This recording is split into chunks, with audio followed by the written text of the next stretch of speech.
এই দাদুর মুরগিটি ডিম পারে না, যার কারণে সে মুরগিকে ইন্ডিশন খাইয়ে দেয়। পরের দিন থেকে মুরগিটি বাচ্চাওয়ালা ডিম পারতে থাকে। কিছুদিনের মধ্যে দাদুর বাড়িতে মুরগির বাচ্চা দিয়ে ভরে যায়। এমনকি কয়েক মাসের ভিতরে তাদের পুরো এলাকাতে মুরগির বাচ্চা দিয়ে ভরে যায়। গ্রামে জায়গা না হওয়াতে মুরগির বাচ্চাগুলো শহরে চলে আসে। এতে বিরক্ত হয়ে রেস্কিউ টিম এসে মুরগিটাকে ধরে হসপিটালে নিয়ে যায়। এরপর ডাক্তাররা মুরগিকে অপারেশন করে ডিম পাড়া বন্ধ করে দেয়। তবুও দাদু অনেক কান্না করে, কেননা সবাই লাইক সাবস্ক্রাইব করে না।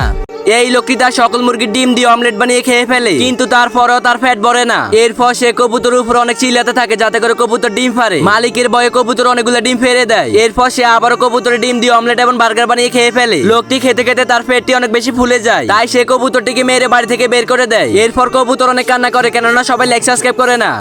এই বড় কবুতরটি অনেক কষ্ট করে প্লেনের উপরে বাসা করে। তারপরে সেখানে ডিম পাড়া, সেই ডিম থেকে কয়েকদিন পরে বাচ্চা ফুটে। একদিন কবুতর তার বাচ্চাদের জন্য খাবার সংগ্রহ করতে যায়, আর অন্যদিকে প্লেনটি চলতে শুরু করে। আর এইভাবে যেতে যেতে হঠাৎ করে প্লেনটির মধ্যে আগুন ধরে যায় এবং কবুতর ও বাচ্চা অনেকগুলো সেখানে মারা যায়। এরপর কবুতর এসে অনেক কান্না করতে থাকে, কিন্তু এদের কষ্ট দেখে কেউ ভিডিওতে লাইক সাবস্ক্রাইব করে না।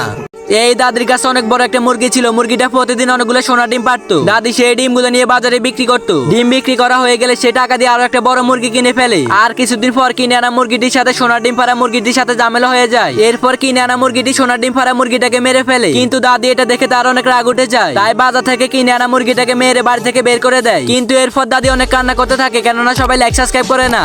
এই দাদির কাছে অনেকগুলো মুরগি ছিল। দাদাকে অনেক বুঝিয়েছে যে মুরগিগুলো বড় হচ্ছে, এদের জন্য একটা ফার্ম তৈরি করো, কিন্তু দাদির কোনো কথাই শুনে না। একদিন অনেক বৃষ্টি হয় আর পুরো খেতেই পানি ভরে যায়। পানির কারণে সবগুলো মুরগি বাঁচতে থাকে, এমনকি মুরগির ডিমগুলো বাঁচতে থাকে। এসব দেখে দাদা অনেক আফসোস এবং কান্না করতে থাকে। এরপর দাদা একটা ফার্ম তৈরি করে, কিন্তু ফার্মের মধ্যে রাখার মতো মুরগি ছিল না। আর দাদা অনেক কান্না করে, কেননা সবাই লাইক সাবস্ক্রাইব করে না।